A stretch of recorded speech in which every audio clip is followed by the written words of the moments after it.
A lot of people who are diehard apartment owners, they're questioning, do I want to stay in the apartment business? Do I want to exchange into better areas that aren't as restrictive?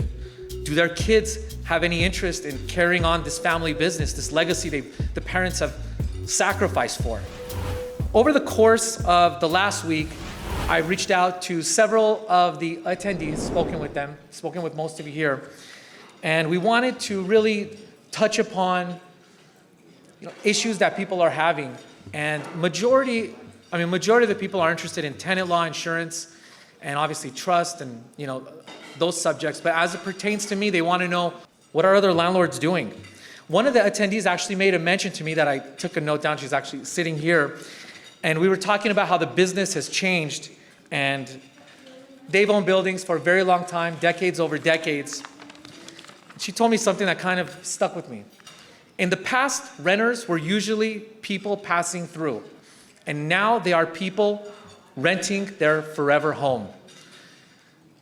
And it's a very simple statement, but it has a lot of dynamics behind it. With that being said, renters now, they're demanding. They're asking more than what they used to ask for before. And I'll give you an example. Mary and I, we have a building that we purchased, and we have a tenant in there. He's a senior, but after a couple years, we're watching what's happening. His son is basically going to live there forever. And at this point, it's a building. It's in LA. It's in the Valley. It's a 1,000 square foot unit. It's built in 1974. It's a 2-bedroom, 2-bath. Market rent is $2,700, and we're not even at $1,500 on the unit. We have a 3% increase that we can give. We did a seismic retrofit on the building. We're billing back the tenant $38, and honestly, that $38 probably means more to us to get back than the rent. So it's challenging. But what exactly have we seen?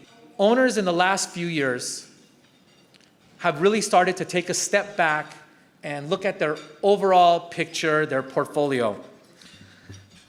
A lot of people who are diehard apartment owners, they're questioning, do I want to stay in the apartment business? Do I want to exchange into better areas that aren't as restrictive? Do you want to exchange into larger buildings, which at one point was the trend? Everyone was just trading from 8 to 15, 15 to 25, 25 to 40. There's still a segment of the market that does that. But because of the restrictions, that model, you really have to know how to navigate it if you're going to do it, and make sure you go into a city that's going to allow you to create value. Do people want to just sell and cash out?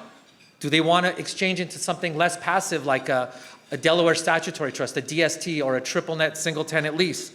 Do their kids have any interest in carrying on this family business, this legacy the parents have sacrificed for?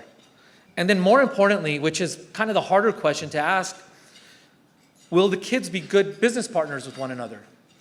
And I've been hearing that a little bit more the last 2 or 3 years, where people have really started to consider how exactly their trust is going to be structured after the building is passed on. And Ali can speak a little bit more about those type of things. But in a nutshell, people are starting to ask these questions.